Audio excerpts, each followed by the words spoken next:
வணக்கம். இது star academy வழங்கும் பிருகத் பராசர ஹோர சாஸ்திரம் மூலமும் உரையும். என் பெயர் சம்பசிவம். நாம் தற்சமயம் இப்பொழுது 9ஆம் அத்தியாயமான ராசி பார்வைகள் என்ற அத்தியாயத்தை தொடர்ந்து பார்த்து வருகிறோம்.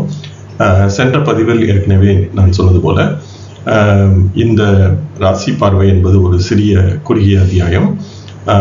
இதில் நாம் சென்ற பதிவு வரை 8 ஸ்லோகங்களை பார்த்து முடித்திருந்தோம். பராசரர் ராசி பார்வைகளை எப்படி கருத வேண்டும் என்பதை விளக்கிவிட்டு அவற்றை ஒரு திருஷ்டி சக்கரம் என்ற பார்வை சக்கரம் என்பதை பயன்படுத்தி எப்படி நாம் எளிதாக நினைவில் வைத்துக் கொள்ளலாம் என்பதையும் சென்ற பகுதியில் விளக்கியிருந்தார். நான் ஏற்கனவே சொன்னது போல பெரும்பாலான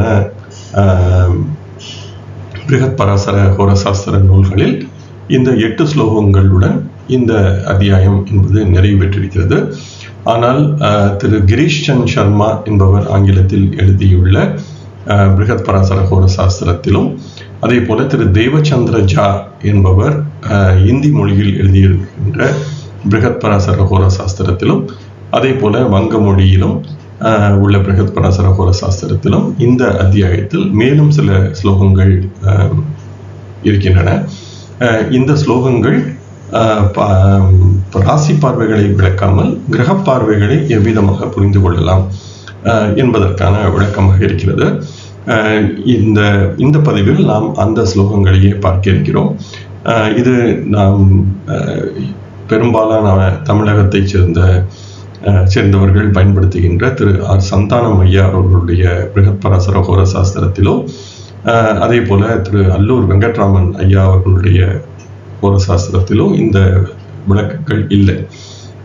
எனவே இந்த விளக்கங்களை நாம் இங்கு கூர்ந்து கவனித்தால் பராசரர் சொல்கின்ற இந்த செய்திகளும் நமக்கு தெளிவாக புரிபடும். நான் ஏற்கனவே சொன்னது போல அத்தியாயம் 28 தான் பராசரர் கிரக பார்வைகளை பற்றி பேசுகிறார். ஆனால் இந்த இடத்தில் அந்த கிரக பார்வைகளுக்கான ஒரு முன்னுரை, ஒரு முன்னோட்டம் என்பதாக நாம் இந்த பதிவை கருத்தில் கொள்ளலாம்.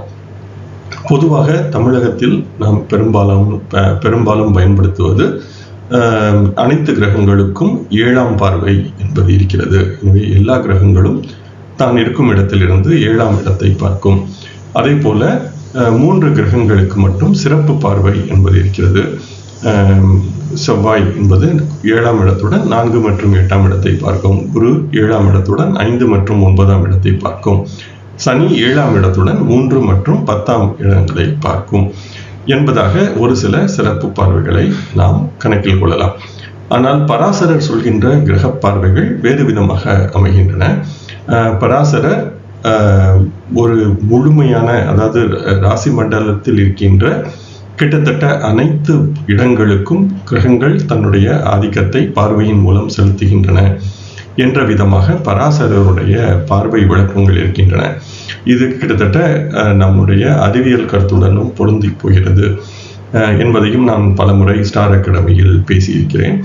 ஏனெனில் வானவெளியில் ராசி மண்டலத்தில் ஒரு கிரகம் நிலை பெற்றிருக்கும் பொழுது அது ஒரு குறிப்பிட்ட இடத்தை மட்டும்தான் பார்க்கும் என்ற விதமாக சொல்வதற்கில்லை. அது தன்னுடைய பார்வையை அந்த முழுமையான பரந்த வெளி முழுவதுமாகவே செலுத்தும். ஆனால் ஒரு சில இடங்களில் அந்த பார்வையின் அளவு என்பது சற்றே வேறுபட்டு இருக்கிறது என்ற விதமாக நாம் அதை புரிந்து கொள்ளலாம்.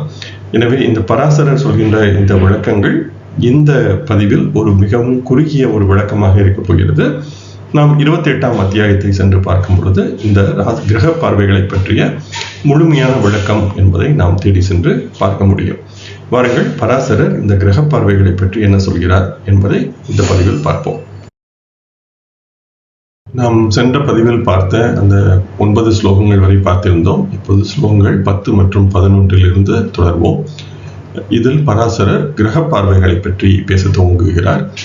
ஹோரா சாஸ்திரே பின்ன திருஷ்டிஹி கேட்டானாம் ச பரஸ்பரம் த்ரிதிஷே ச த்ரிகோணே ச சதுரஸ்ரே ச சப்தமே சனி தேவகுரு பௌமக பரே ச விசக்ஷணே அதிகாஹ பதார்த் த்ரிபதம் பூர்ணம் வதந்தி கனகா ஜனாக என்பதாக இந்த ஸ்லோகத்தில் பராசரர் சொல்கிறார். இதில் உள்ள அந்த சொற்களை நாம் பிரித்து என்ன பொருள் வருகிறது என்பதை தேடுவோம். ஹோரா சாஸ்திரே என்றால் ஜோதிட சாஸ்திரத்தில் பின்ன திருஷ்டிகி பின்ன என்ற இந்த சொல்லுக்கு பல வகையான வேறுபட்ட என்பதான பொருள் வரும். திருஷ்டிகி என்றால் பார்வைகள். எனவே இந்த ஜோதிட சாஸ்திரத்தில் பல வகையான பார்வைகள். கேட்டானாம்ச பரஸ்பரம். கேட்ட என்ற அந்த சொல்லுக்கு கிரகங்கள் என்று பொருள். பரஸ்பரம் என்றால் ஒன்றை ஒன்று பார்த்தல், கிரகங்களுக்கு இடையே உள்ள பார்வை. எனவே கேட்டானாம்ச பரஸ்பரம் என்றால் கிரகங்களுக்கு இடையேயான பல வகைப்பட்ட பார்வைகள் எவ்விதமாக பார்க்கப்படலாம் என்பதை த்ரீதசேச்ச என்கிறார். த்ரீதேஷே என்பதாக எழுதியிருக்கிறது. அது த்ரீ மற்றும் தச என்ற இரண்டு சொற்கள் ஒன்றை ஒன்று சேர்வதால் அந்த கவிதைக்காக அல்லது கட்டமைப்புக்காக தேஷே என்பதாக எழுதப்பட்டுள்ளது. இதை நாம் 3 மற்றும் 10 த்ரீ தஷ என்பதாக புரிந்து கொள்ளலாம். எனவே த்ரீ தஷ ச என்பது மற்றும் மேலும் என்பதாக பொருள் வரும். எனவே 3 மற்றும் 10 த்ரீகோணேச்ச, திரிகோணம் அல்லது திரிகோணம் என்று சொல்லப்படுகின்ற 5 மற்றும் 9 திரிகோண பார்வைகள். சதுரஸ்ர என்ற சொல்லுக்கு 4 மற்றும் 8 என்பதான பொருள் வரும். ஜோதிட நூல்களில் பல இடங்களில் சதுரஸ்ரம் என்ற சொல் வரும். அது எங்கெல்லாம் வருகிறதோ அது 4 மற்றும் 8ஆம் இடத்தை குறிக்கிறது.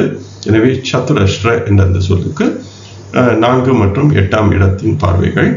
சப்தமே 7ஆம் பார்வை. எனவே பராசரர் இந்த 4 வகையாக பார்வைகளை வகைப்படுத்துகிறார். 3 மற்றும் 10ஆம் இட பார்வை, திரிகோண பார்வை, சதுரஸ்ரம் என்ற 4 மற்றும் 8ஆம் இட பார்வை, சப்தம என்ற 7ஆம் இட பார்வை என்ற விதமாக இந்த 7 இடங்களுக்கான பார்வைகளை பராசரர் வகைப்படுத்துகிறார். சனி தேவகுரு பௌமக பரேச்ச. சனி என்ற சனி பகவான், தேவகுரு என்ற குரு, பௌம என்று சொல்லப்படுகின்ற செவ்வாய் இவர்களுக்கோ, பரேச்ச என்றால் இவர்களுக்கோ, விஷக்ஷண அதீகாக என்றால் இவர்களுக்கான பார்வை வேறுபாடுகள் மிகுதியானவை. பத அர்த்த, இந்த பதார்த்த என்பதாக எழுதியிருக்கிறது. பத என்றால் கால், அர்த்த என்றால் அரை. எனவே இந்த பார்வை வேறுபாடுகளை கால் மற்றும் அரை, த்ரீபதம் என்றால் 3 கால்கள், எனவே முக்கால், பூர்ணம் என்றால் முழுமை என்ற விதமாக கால் பார்வை, அரை பார்வை, முக்கால் பார்வை, முழு பார்வை என்ற விதமாக வதந்தி சொல்லப்படுகிறது. கணகா ஜனாக. கணகா என்ற சொல்லுக்கு கணிதம் தெரிந்தவர்கள் என்பதான பொருள் வருகிறது. கணகா ஜனா என்றால் மக்கள் அல்லது அந்த அறிஞர்கள் குழு. கணகா ஜனா என்றால் கணிதம் அறிந்த மக்கள் அல்லது கணிதம் அறிந்த குழு. இதை இந்த இடத்தில் நாம் ஜோதிடர்கள் அல்லது ஞானிகள், மகரிஷிகள் என்ற விதமாக புரிந்து கொள்ளலாம், அல்லது ஜோதிடம் அறிந்த ஞானிகள் என்பதான பொருள் வருகிறது. எனவே ஜோதிடத்தில் கிரகங்களுக்கு இடையே உள்ள பார்வைகளை 3 மற்றும் 10ஆம் இட பார்வை, 5 9ஆம் இட பார்வை, 4 8ஆம் இட பார்வை, 7ஆம் இட பார்வை என்ற விதமாக பல வகையாக பிரிக்கலாம். இதில் குரு, செவ்வாய் மற்றும் சனிக்காக இந்த பார்வை வேறுபாடுகள் மிகுதியாக இருக்கின்றன. கணிதம் நன்கு தெரிந்த ஜோதிட ஞானிகள் இந்த வேறுபாடுகளை கால் பார்வை, அரை பார்வை, முக்கால் பார்வை, முழு பார்வை என்ற விதமாக வரையறை செய்திருக்கிறார்கள் என்ற விதமாக பராசரர் இந்த இடத்தில் கிரக பார்வைகளுக்கான ஒரு முன்னுரையை தந்து இந்த பகுதியை துவங்குகிறார். இதனை அடுத்து பராசரர் ஸ்லோகம் 12 சனி என்ற கிரகத்திற்கான பார்வை எப்படி இருக்கும் என்பதை விளக்குகிறார். வாருங்கள் முதலில் ஸ்லோகம் என்ன சொல்கிறது என்று பார்ப்போம். சனி பாதம் திரிகோணேஷு சதுரஸ்ரே த்விபாதகம் த்ரிபாதம் சப்தமே விப்ர த்ரிதசே பூர்ணமே வகி என்பதாக இந்த ஸ்லோகம் சொல்கிறது. பொதுவாக நாம் தமிழ்நாட்டில் சனி என்பது 3, 7, 10ஆம் இடங்களை பார்க்கும். அதில் 7ஆம் பார்வை என்பது மிகவும் கடுமையான பார்வை என்று சிலர் சொல்வார்கள். சிலர் 3ஆம் பார்வை என்பது மிகவும் கடினமான பார்வை என்பார்கள்.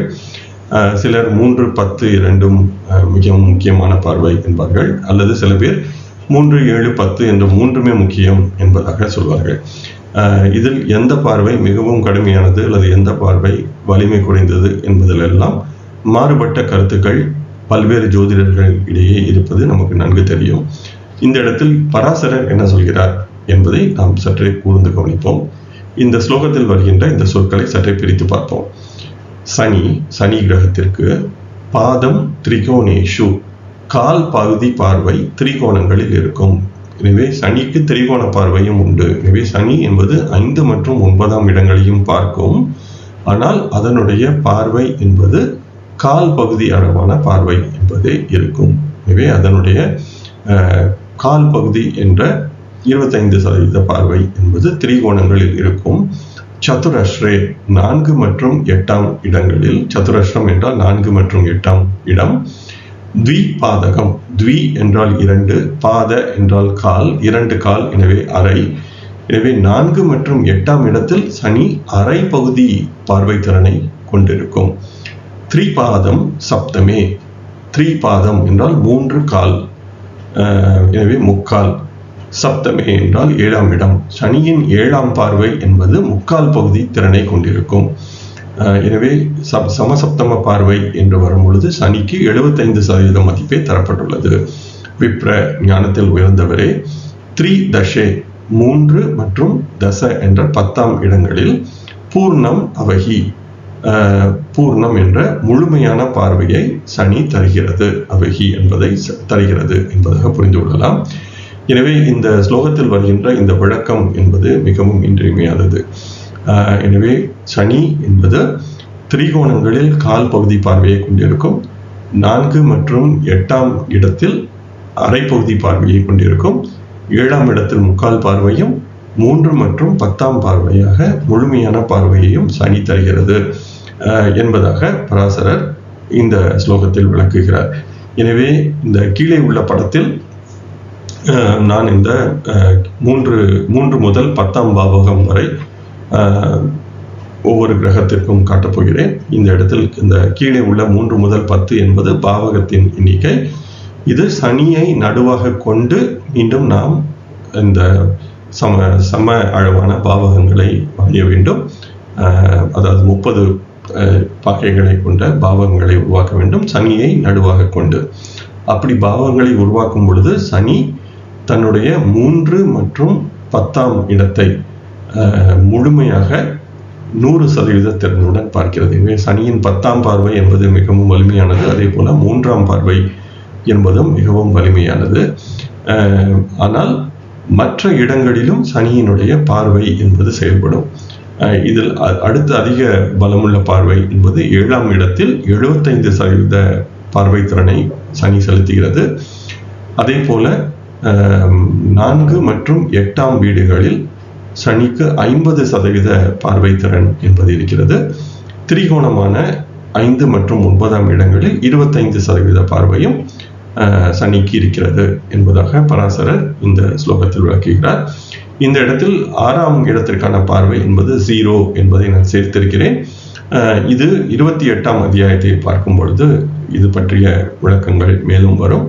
இந்த இடத்தில் இந்த 6ஆம் இடத்தில், சரியான 6ஆம் இடத்தில் எல்லா கிரகத்திற்கும் பார்வை என்பது 0 என்பதை நாம் நினைவில் வைத்துக் கொள்வோம். பராசரர் நான் ஏற்கனவே சொன்னது போல இந்த முழுமையான ராசி மண்டலம் முழுமைக்கும் அல்லது இந்த அனைத்து பாவங்களுக்கும் கிரகங்கள் செலுத்துகின்ற பார்வை எந்த விதமாக இருக்கும் என்பதை விளக்கப் போகிறார் 28வது அத்தியாயத்தில். இந்த இடத்தில் நாம் 3ஆம் பாவகம் முறை 10ஆம் பாவகம் வரை, 3 முதல் 10 வரை உள்ள பார்வைகளை இந்த இடத்தில் புரிந்து கொள்வோம். எனவே இந்த பார்வை பற்றிய புரிதல் என்பது இன்றியமையாதது. ஒருவேளை இப்பொழுது 3ஆம் இடத்தில் 100% பார்வை இருக்கிறது, 4ஆம் இடத்தில் 50% பார்வை இருக்கிறது என்றால் 3க்கும் 4க்கும் இடையே நாம் இந்த கோணத்தின் அளவை வைத்து எந்த விதமான பார்வை திறன் இருக்கும். இப்பொழுது 3ஆம் பாவத்திற்கும் 4ஆம் பாவத்திற்கும் இடையே அந்த பாவ மத்தியில் ஒரு கிரகம் இருக்கிறது என்றால் சனி அதை 75% திறனுடன் பார்க்கும் என்ற விதமாக இந்த பார்வையின் அளவு என்பதை நாம் புரிந்து கொள்ள முடியும். எனவே சனி என்பது அந்த 3 புள்ளிகளை மட்டுமே, 3, 7, 10ஆம் பாவங்களை மட்டுமே பார்க்கும் என்பதில்லை. சனி 3 முதல் 10ஆம் பாவகம் வரை அனைத்து இடங்களையும் பார்க்கும். ஆனால் அதனுடைய பார்வை திறன் என்பது சற்றே வேறுபட்டிருக்கும் என்பதை நாம் இந்த படத்தின் மூலம் புரிந்து கொள்ள முடியும். இதுதான் பராசரர் சொல்கின்ற கிரகத்தின் கிரக பார்வைக்கான விளக்கம். இதை நீங்கள் ஜெகநாத ஹோரா போன்ற மென்பொருள்களிலும் ஒவ்வொரு கிரகமும் மற்ற கிரகத்தை எத்தனை திறனுடன் பார்க்கிறது என்பதை ஜெகநாத ஹோரா ஒரு அட்டவணையாகவே தருகிறது. நாம் அதையும் பயன்படுத்தி ஒவ்வொரு ஜாதகத்தையும் ஆராய முடியும். ஆனாவே இந்த படம் என்பதை நாம் நினைவில் வைத்துக் கொண்டு விட்டால் ஒரு கிரகம் மற்றொரு கிரகத்தை எவ்விதம் பார்வை செய்கிறது என்பதை நாம் தெளிவாக புரிந்து கொள்ள முடியும். வாருங்கள் மேலும் தொடர்வோம். அடுத்ததாக ஸ்லோகம் 13 பராசரர் குரு என்ற கிரகத்தின் பார்வையை எப்படி புரிந்து கொள்வது என்பதை விளக்குகிறார். முதலில் ஸ்லோகம் என்ன சொல்கிறது என்று பார்ப்போம். சதுரஸ்ரே குரு பாதம் சப்தமே ச த்விபாதகம் த்ரிபாதம் த்ரிதசே விப்ர பூர்ணம் பஷ்யதி கோணபே என்பதாக இந்த ஸ்லோகம் சொல்கிறது. இந்த சொற்களை முதலில் பிரித்து பார்ப்போம். சதுரஸ்ரே என்றால் 4 மற்றும் 8ஆம் இடங்களில், குருஹு என்றால் குரு பாதம், குருஹு பாதம் என்றால் குரு என்ற கிரகம் பாதம் என்பதால் கால் பகுதி பார்வையை தருகிறது. எனவே 4 மற்றும் 8ஆம் இடங்களில் குரு கால் பகுதி பார்வையை தருகிறது. சப்தமேச்ச 7ஆம் இடத்திலோ த்விபாதகம், த்வி என்றால் 2, பாத என்றால் கால், 2 கால், எனவே அரை பகுதி பார்வையை தருகிறது. த்ரிபாதம் முக்கால் பார்வை, முக்கால் பகுதி பார்வை. த்ரிதசே 3 மற்றும் 10ஆம் இடங்களில் குரு முக்கால் பகுதி பார்வையை தருகிறது. விப்ர அறிவில் சிறந்த சான்றோரே, பூர்ணம் பஷ்யதி, பூர்ணம் என்ற முழுமையான பார்வையுடன் பார்க்கிறது, முழுமையான திறனுடன் பார்க்கிறது. கோணபே அதன் திரிகோணங்களில் 5 மற்றும் 9ஆம் இடங்களில் குரு முழுமையான திறனுடன் பார்க்கிறது. எனவே குரு 4 மற்றும் 8ஆம் இடங்களில் 25% திறனுடன் பார்க்கிறது. 7ஆம் இடத்தில் அரை பார்வையை மட்டுமே தருகிறது. 3 மற்றும் 10ஆம் இடங்களில் முக்கால் பகுதி பார்வையை தருகிறது. அது திரிகோணங்களில் முழு இடத்தில் முழு திறனுடன் பார்க்கிறது. எனவே இந்த இடத்தில் நாம் முக்கியமாக கவனிக்க வேண்டியது, குருவின் 7ஆம் பார்வையை விட குரு தன்னுடைய 3 மற்றும் 10ஆம் பார்வையால் பார்க்கின்ற பார்வை என்பது அதிக திறன் வாய்ந்தது. நாம் பொதுவாக குருவின் சமசப்தம பார்வைக்கு மிகுந்த முக்கியத்துவம் தருகிறோம். கோணங்கள் முக்கியமானவை, அனைவருக்கும் தெரியும். 5 மற்றும் 9ஆம் இடம் முழுமையான திறன். ஆனால் குருவின் 7ஆம் பார்வைக்கு நாம் அதிக முக்கியத்துவம் தருகிறோம். ஆனால் பராசரர் குருவின் 3 மற்றும் 10ஆம் பார்வைகள் 7ஆம் பார்வையை விட அதிக பலம் வாய்ந்தவை என்பதாக எழுதியிருக்கிறார். எனவே இது மிகவும் கவனிக்கத்தக்க ஒன்று. எனவே இப்பொழுது சனிக்கு எப்படி 3-10 முழுமையான பார்வையோ, குருவுக்கு 3-10 முக்கால் பார்வை. எனவே அது 7ஆம் பார்வையை விட மிகவும் வலிமை வாய்ந்தது என்பது நினைவில் கொள்ள வேண்டியது. எனவே குருவிலிருந்து 3ஆம் இடத்தையும் 10ஆம் பார்வை இடத்தையும் குரு நிச்சயமாக பார்க்கிறது 75% திறனுடன் என்பது பராசரர் வாக்கு. எனவே கீழே உள்ள அந்த படத்தை பார்க்கும் பொழுது 5-9 முழு பார்வை, 3-10 முக்கால் பார்வை, 7ஆம் இடம் அரை பார்வை, அதைத் தொடர்ந்து சதுரஸ்ரம் என்ற 4 மற்றும் 8 25% பார்வை என்ற விதமாக குருவின் பார்வை இருக்கிறது என்பது நாம் கவனத்தில் கொள்ள வேண்டிய ஒன்று. வாருங்கள் தொடர்ந்து பார்ப்போம். இதைத் தொடர்ந்து ஸ்லோகம் 14 அத்தியாயம் 9 பராசரர் செவ்வாய்க்கான பார்வையை எப்படி கணக்கிடுவது என்பதை விளக்குகிறார். சப்தமே பாதம் ஏகம் ச த்விபாதம் த்ரிதசே த்விஜ த்ரிபாதம் ச த்ரிகோணேஷு பௌமக பூர்ணம் சதுரஸ்ரகே என்பதாக இந்த ஸ்லோகம் விளக்குகிறது. இந்த சொற்களை நாம் பிரித்து பார்ப்போம். சப்தமே என்றால் 7ஆம் இடத்தில் பாதம் ஏகம் கால் பகுதி பார்வைதான் செவ்வாய்க்கு இருக்கிறது. த்விபாதம் அரை பகுதி பார்வை. த்ரிதசே 3 மற்றும் 10ஆம் இடத்தில் அரை பகுதி பார்வை இருக்கிறது. த்விஜ ஞானத்தில் உயர்ந்தவரே. த்ரிபாதம் ச முக்கால் பகுதி பார்வை. த்ரிகோணேஷு திரிகோணங்களில் இருக்கிறது. பௌமக என்றால் செவ்வாய். பூர்ணம் தன் முழுமையான பார்வையை சதுரஸ்ரகே 4 மற்றும் 8ஆம் இடத்தில் முழுமையாக தருகிறது என்ற விதமாக இந்த ஸ்லோகம் சொல்கிறது. எனவே நாம் இந்த இடத்தில் செவ்வாய் தான் இருக்கும் இடத்திலிருந்து 7ஆம் இடத்தில் கால் பகுதி பார்வையை மட்டுமே தருகிறது. எனவே செவ்வாயின் சமசப்தம பார்வையும் அவ்வளவு சக்தி வாய்ந்தது இல்லை என்பதையும் நாம் நினைவில் கொள்ள வேண்டும். இப்பொழுது செவ்வாய் சமசப்தமமாக பார்க்கிறது என்றால் நாம் அனைவரும் அதை ஒரு முக்கியமான பார்வையாக கருதி கொள்வது வழக்கம். ஆனால் பராசரர் சொல்படி செவ்வாயின் சமசப்தம பார்வை என்பது கால் பகுதி திறன் மட்டுமே வாய்ந்தது. அரை பகுதி பார்வை என்பது 3 மற்றும் 10ஆம் இடங்களில் இருக்கிறது. எப்படி சனி 3 மற்றும் 10ஆம் இடங்களில் முழு பார்வையை தருகிறதோ, குரு 3 மற்றும் 10ஆம் இடத்தில் 75% வலிமையுடன் பார்க்கிறதோ, செவ்வாய் 3 மற்றும் 10ஆம் இடத்தை அரை திறனுடன் பார்க்கிறது. முக்கால் பகுதி பார்வையை திரிகோணங்களில் தருகிறது. எனவே செவ்வாயின் திரிகோண பார்வையும் மிகவும் இன்றியமையாதது. எனவே அது செவ்வாய் தன்னுடைய முக்கால் பகுதி திறனுடன் அதன் திரிகோணங்களை பார்க்கிறது. தன் முழுமையான பார்வையை 4 மற்றும் 8ஆம் இடத்தில் செவ்வாய் தருகிறது என்ற விதமாக இந்த செவ்வாய்க்கான விளக்கம் இருக்கிறது. எனவே செவ்வாயை ஒப்பிடும் பொழுது அதன் 4 மற்றும் 8ஆம் பார்வைகள் முழுமையான திறன் கொண்டவை. அதே போல அதன் திரிகோண பார்வை என்பதும் மிகவும் இன்றியமையாதது. அது முக்கால் பார்வையை திரிகோணத்தில் தருகிறது. 4 மற்றும் 8 முழு பார்வையை தருகிறது. அரை பகுதி பார்வையை 3 மற்றும் 10ஆம் இடத்திலும், கால் பகுதி பார்வையை மட்டுமே 7ஆம் இடத்திலும் செவ்வாய் தருகிறது என்பதை பராசரர் சொல்கின்ற பார்வையின் வழக்கமாக இருக்கிறது.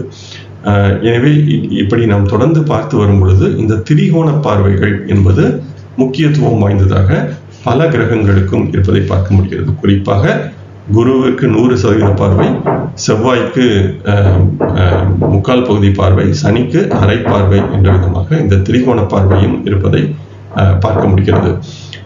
அதே போல நாம் முக்கியத்துவம் தருவது போல செவ்வாயின் 7ஆம் பார்வை என்பது அத்தனை திறன் வாய்ந்தது இல்லை என்பதும் இந்த இடத்தில் நாம் கவனத்தில் கொள்ள வேண்டியது. இப்படி குரு, சனி மற்றும் செவ்வாய் இந்த 3 கிரகங்களுக்கான பார்வையை தனித்தனியே விளக்கிய பராசரர் மற்ற அனைத்து கிரகங்களுக்குமான பார்வையை எவ்விதமாக புரிந்து கொள்வது என்பதை இந்த இடத்தில் விளக்குகிறார். இந்த இடத்தில் ராகு கேதுவிற்கு பார்வை இல்லை என்பதாக அவர் சொல்லவில்லை. எனவே ராகு கேதுவிற்கும் இது போன்ற ஒரு பார்வை விளக்கத்தை நாம் கருத்தில் கொள்ள வேண்டியது இன்றியமையாதது. எனவே இன்று தமிழ்நாட்டில் ராகு கேதுவிற்கு பார்வை இருக்கிறதா இல்லையா என்ற வாதம் என்பது பல இடங்களில் நடப்பதை நான் பார்க்க முடியும். பராசரர் இந்த இடத்தில் ராகு கேதுவிற்கு விளக்கம் தனியாக எதுவும் தரவில்லை. அனைத்து கிரகங்கள் என்பதாகவே இந்த இடத்தில் சொல்லியிருக்கிறார். எனவே இந்த ஸ்லோகம் என்பது குரு, சனி, செவ்வாய் இந்த 3க்கும் மட்டும் தனித்தனியே விளக்கம் தந்த பராசரர் மற்ற அனைத்து கிரகங்களுக்கும் இந்த ஸ்லோகத்தில் விளக்கம் தந்திருக்கிறார். எனவே அனைத்து கிரகங்களுக்கும் இதே விளக்கம்தான். அது என்ன என்பதை பார்ப்போம். அன்யேஷாம் த்ரிதசே பாதம் த்விபாதம் ச திரிகோணகே சதுரஸ்ரே த்ரிபாதம் ச பூர்ணம் பஷ்யதி சப்தமே என்பதாக இந்த ஸ்லோகத்தில் பராசரர் சொல்கிறார். எனவே இந்த சொற்களை நாம் பிரித்து பார்க்கும் பொழுது அன்யேஷாம் மற்ற கிரகங்கள், மற்றவை அனைத்தும் என்பதாகவே இந்த இடத்தில் வருகிறது. எனவே தனித்தனியாக 3 கிரகங்களுக்கு சொன்ன பராசரர் மீதமுள்ள 6 கிரகங்கள் அனைத்திற்கும் ஒரே விதமான பார்வை விளக்கத்தையே தருகிறார். அன்யேஷாம் மற்ற கிரகங்கள், த்ரிதசே 3 மற்றும் 10ஆம் இடங்களில் பாதம் கால் பகுதி பார்வையை மட்டுமே தருகிறது. த்விபாதம் ச, த்வி என்றால் 2, பாதம் என்றால் கால், 2 கால் அரை, அரை பகுதி பார்வையை திரிகோணகே அதன் திரிகோணங்களில் தருகிறது. சதுரஸ்ரே 4 மற்றும் 8ஆம் இடங்களில், த்ரிபாதம் ச 3 பாதம் முக்கால் பகுதி பார்வையை தருகிறது. பூர்ணம் பஷ்யதி, பூர்ணம் என்ற முழுமையான பார்வை, பஷ்யதி என்ற சொல்லுக்கு பார்த்தல், உணர்தல் என்பதாக பொருள் கொள்ளலாம். சப்தமே 7ஆம் இடத்தில். எனவே சனி, குரு, அதே போல செவ்வாய் இந்த 3 கிரகங்களை தவிர மற்ற கிரகங்கள் அனைத்தும் 7ஆம் இடத்தை முழுமையாக பார்க்கின்றன. ஆனால் சனி, குரு மற்றும் செவ்வாய் 7ஆம் இடத்தை முழுமையாக பார்ப்பதில்லை என்பது ஒரு முக்கியமான புரிதல். எனவே இந்த 3 கிரகங்கள் தவிர மற்ற கிரகங்கள் அனைத்தும் 7ஆம் இடத்தை முழுமையாக பார்க்கின்றன என்பது ஒரு இன்றியமையாத புரிதல். எனவே இப்பொழுது இந்த ஸ்லோகத்தின் பொருள் என்ன என்று பார்க்கும் பொழுது, மற்ற கிரகங்கள் அனைத்தும் தாம் இருக்கும் இடத்திலிருந்து 3 மற்றும் 10ஆம் இடத்தை 25% திறனுடனும், 5 மற்றும் 9ஆம் இடத்தை 50% திறனுடனும், 4 மற்றும் 8ஆம் இடத்தை 75% திறனுடனும், 7ஆம் இடத்தை 100% திறனுடனும் பார்க்கின்றன என்பதே பராசரர் சொல்கின்ற விளக்கமாக இருக்கிறது. எனவே இந்த புரிதல் என்பது மிகவும் இன்றியமையாதது. நாம் பொதுவாக மற்ற கிரகங்கள் அனைத்திற்கும் 7ஆம் பார்வையை மட்டும் கணக்கில் எடுத்துக்கொள்கிறோம். ஆனால் இன்றியமையாதாக நாம் சத்துரஸ்ரம் என்ற 4 மற்றும் 8ஆம் இடத்தையும் முக்கியமாக கருத வேண்டும். எனவே இந்த 4 மற்றும் 8ஆம் இடத்தில் 75% பார்வை திறன் என்பது இருக்கிறது. எனவே மற்ற கிரகங்களுக்கு சத்துரஸ்ரம், எனவேதான் இந்த சத்துரஸ்ரம் என்ற இடத்தை பற்றிய விளக்கங்கள் மிகவும் பெருமளவில் மற்ற ஜோதிட நூல்களிலும் மூல நூல்களிலும் தொடர்ந்து வருவதை பார்க்க முடிகிறது. எனவே ஒவ்வொரு கிரகத்திற்கும் இந்த 4, 8ஆம் இடம் என்பது சத்துரஸ்ரம் என்பதில் அந்த கிரகம் மிகுந்த அதிக அளவு தாக்கத்துடன் செயல்படுகிறது. செவ்வாய் என்பது 100% அந்த சத்துரஸ்ரம் என்ற இடங்களை பார்க்கிறது என்பதும் மிகவும் இன்றியமையாதது. நாம் ஏற்கனவே இந்த இந்திய ஜோதிடம் ஒரு வரலாற்று பார்வை என்பதில் வராகமிகிரர் அவருடைய தசை விளக்கத்தை பேசும் பொழுதும் சத்துரஸ்ரம் என்பதற்கு வராகமிகிரரும் அதிக முக்கியத்துவம் தந்திருப்பதை பார்க்க முடிந்தது. எனவே இந்த சத்துரஸ்ரம் என்பது பல்வேறு நூல்களிலும் ஒரு முக்கியத்துவம் பெறுகிறது. ஏனெனில் ஒரு கிரகம் அந்த இடத்தை மிகவும் திறனுடன் ஆற்றலுடன் அந்த இடத்தை பார்க்கிறது என்பதும் நாம் நினைவில் கொள்ள வேண்டியது. எனவே இந்த பார்வை பற்றிய விளக்கங்கள் நாம் பொதுவாக நம்முடைய தமிழ்நாட்டிலும் மற்ற ஜோதிட நூல்களிலும் சொல்லப்படுகின்ற பார்வை விளக்கத்திலிருந்து வேறுபட்டு இருப்பது மிகவும் தெளிவாக உங்களுக்கு புரிந்திருக்கும் என்பது நான் கருதுகிறேன். எனவே இந்த விளக்கங்களை கருத்தில் கொள்வது மிகவும் இன்றியமையாதது. இல்லையெனில் ஜோதிட பலன் சொல்கின்ற முறை என்பது அல்லது அதன் துல்லியம் என்பது மாறுபட்டிருக்க வாய்ப்பிருக்கிறது. ஸ்லோகம் 16 பராசரர் தொடர்கிறார். ஏவம் ரித்யா நிரீக்ஷ்யந்தே கிரஹா ரவாதயோ த்விஜ பூர்வம் பங்க்திர்யதா கிராஹ்யா ததா கிராஹ்யாம் ச பூர்ணகம் என்பதாக இந்த ஸ்லோகம் சொல்கிறது. இந்த ஸ்லோகத்தை புரிந்து கொள்வதற்கு முன்பாக பராசரரை நன்கு அறிந்த வல்லுநர்கள் கூட ராசி பார்வை என்பது அத்தனை இன்றியமையாதது அல்ல, கிரக பார்வையையே முக்கியமாக கருத வேண்டும். ராசி பார்வையை ஒரு துணை அமைப்பாக கருதி கொண்டால் போதுமானது, அல்லது அவ்வளவு முக்கியமாக கருத தேவையில்லை என்ற விதமாக வாதிடுவதை பார்க்க முடிகிறது. இந்த இடத்தில் பராசரர் என்ன சொல்ல வருகிறார் என்பதை பார்ப்போம். ஏவம் ரித்யா என்றால் இவ்விதமாக, ரித்தி என்ற சொல்லுக்கு இவ்விதமாக, இவ்வழியாக என்ற விதமாக பொருள் கொள்ளலாம். நிரீக்ஷ்யந்தே என்ற சொல்லுக்கு கருதப்படுதல் என்பதான பொருள். எனவே இந்த விதமாகவே நாம் கருத வேண்டும். கிரஹ ரவாதயோ, ரவி ஆதயோ என்ற சூரியன் முதலான கிரகங்களின் த்விஜ அறிவில் சிறந்தவரே, பூர்வம் முன்பு, பங்க்திர்யதா கிராஹ்யா முன்பு சொல்லப்பட்ட தன்மையையே, பார்வையையே.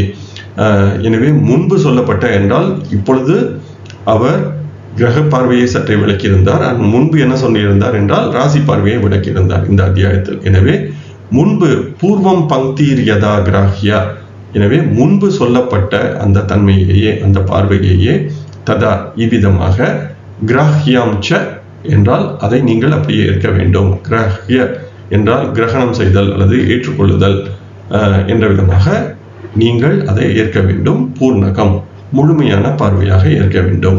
எனவே ராசி பார்வை, ஒரு ராசி மற்றொரு ராசியை பார்ப்பது என்பது முழுமையான பார்வையாகும்.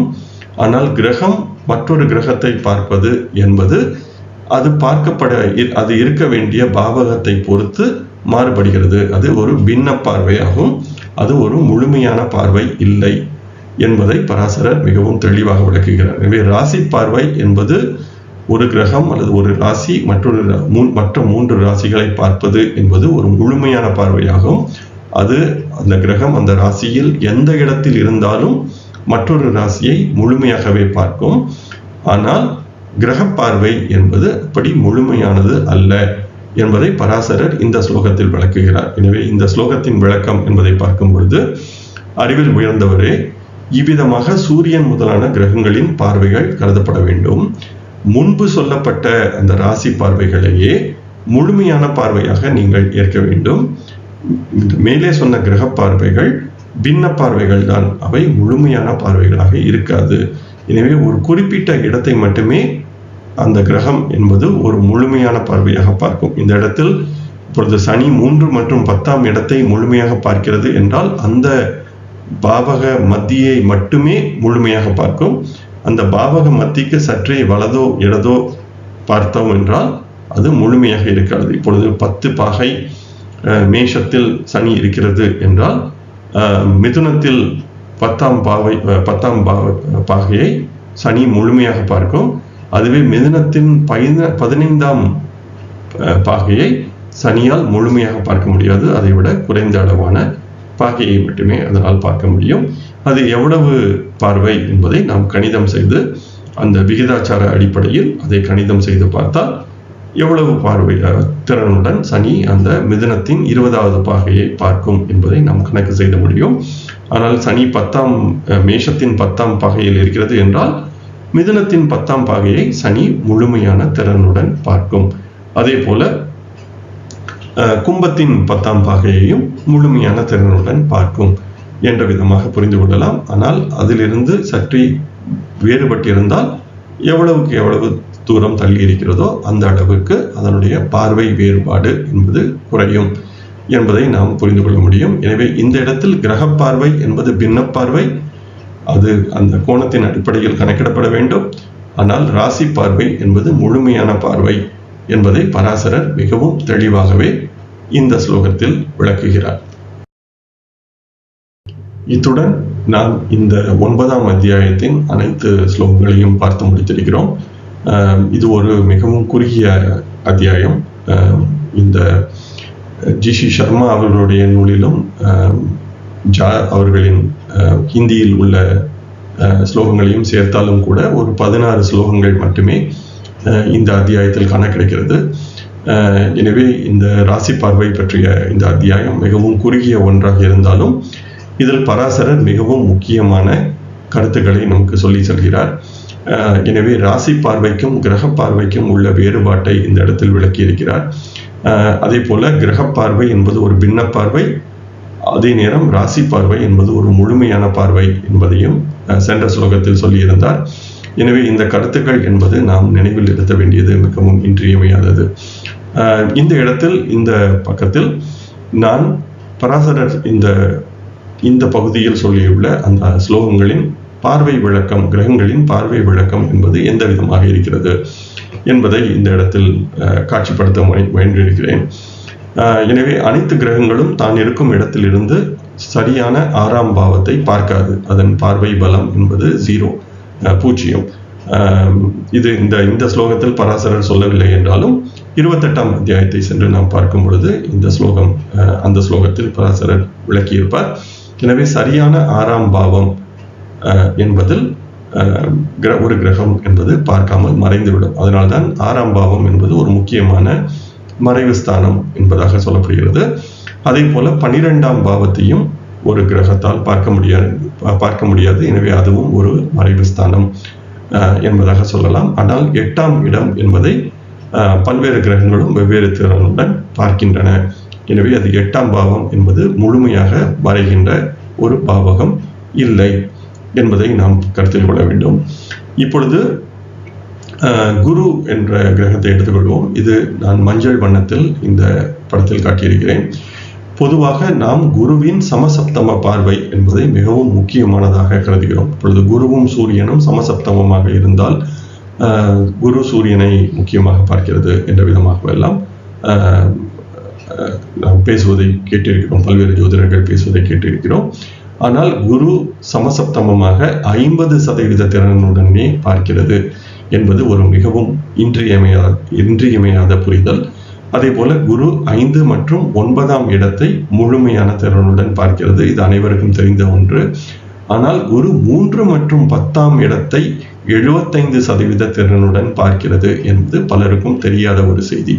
எனவே குருவின் 7ஆம் பார்வையை விட குருவின் 3 மற்றும் 10ஆம் பார்வை என்பது மிகவும் இன்றியமையாதது என்பது நாம் கருத்தில் கொள்ள வேண்டிய ஒன்று. குருவை ஒப்பிடும் பொழுது. அடுத்ததாக செவ்வாய்க்கு வருவோம். செவ்வாய் சிவப்பு நிறத்தில் காட்டப்பட்டுள்ளது. செவ்வாய் சதுரஸ்ரம் என்று சொல்லப்படுகின்ற 4 மற்றும் 8ஆம் இடத்தை முழுமையான திறனுடன் பார்க்கிறது.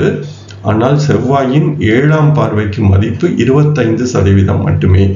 எனவே செவ்வாய்க்கும் 7ஆம் பார்வை என்பது அத்தனை சிறப்பு வாய்ந்தது அல்ல. அது 4 மற்றும்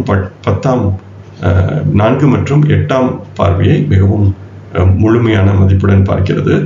ஆனால் செவ்வாயின் திரிகோண பார்வை 5 மற்றும் 9ஆம் இட பார்வை என்பது 75% மதிப்புடன் இருக்கிறது. எனவே செவ்வாய்க்கும் திரிகோணம் என்பது முக்கியத்துவம் பெறுகிறது என்பதை நாம் இங்கு உணர முடியும். அதே போல 3 மற்றும் 10ஆம் இடத்திலும் செவ்வாய் 50% திறனுடன் பார்க்கிறது. இதுவும் 7ஆம் பார்வையை விட அதிக வலிமை கொண்டது. எனவே செவ்வாயின் 7ஆம் பார்வையை விட 3, 10, 5, 9 வலிமையானவை என்ற புரிதல் இன்றியமையாதது. அதைத் தொடர்ந்து நாம் சனிக்கு வரும் பொழுது, சனி இங்கு கருப்பு வண்ணத்தில் காட்டப்பட்டுள்ளது. சனிக்கு 3 மற்றும் 10ஆம் பார்வை என்பது முழு திறன் கொண்டது. அதனை அடுத்து சனிக்கு 7ஆம் பார்வை என்பது 75% திறன் கொண்டது. எனவே சனிக்கு 3, 10, 7 அதிக முக்கியத்துவம் வாய்ந்தவை. எனவே சனி என்பது பொதுவாக நாம் கருதுகின்ற அந்த 3 பார்வைகளும் இன்றியமையாதவை. அதே நேரம் திரிகோண பார்வை என்பது வலிமை குறைந்தது. 5, 9 என்பது மிகவும் வலிமை குறைந்தது, 25% மட்டுமே. அதே நேரம் சதுரஸ்ரம் என்பது 50%, 4, 8ஆம் இட பார்வைகள் என்பது ஓரளவு வலிமை கொண்டவை, 50% திறன் கொண்டவை என்பதும் இங்கு நாம் பார்க்க முடியும். மற்ற அனைத்து கிரகங்களும் புதன், சுக்கிரன், சூரியன், சந்திரன், ராகு, கேது இந்த 6 கிரகங்களுமே 7ஆம் இடத்தை மிகுந்த வலிவுடன் பார்க்கின்றன. இது கத்திரிக்காய் வண்ணத்தில், பர்பிள் வண்ணத்தில் காட்டப்பட்டுள்ளது. 7ஆம் இடத்தை முழுமையான திறனுடன் பார்க்கின்றன. இதனைத் தொடர்ந்து சதுரஸ்ரம் என்று சொல்லப்படுகின்ற 4, 8ஆம் இடங்கள் முக்கியத்துவம் பெறுகின்றன. இதனைத் தொடர்ந்து 5, 9ஆம் இடங்களும், அதனைத் தொடர்ந்து 3, 10ஆம் இடங்கள் என்பதாக இந்த பின்ன பார்வைகள் என்ற தன்மை என்பது சொல்லப்படுகிறது.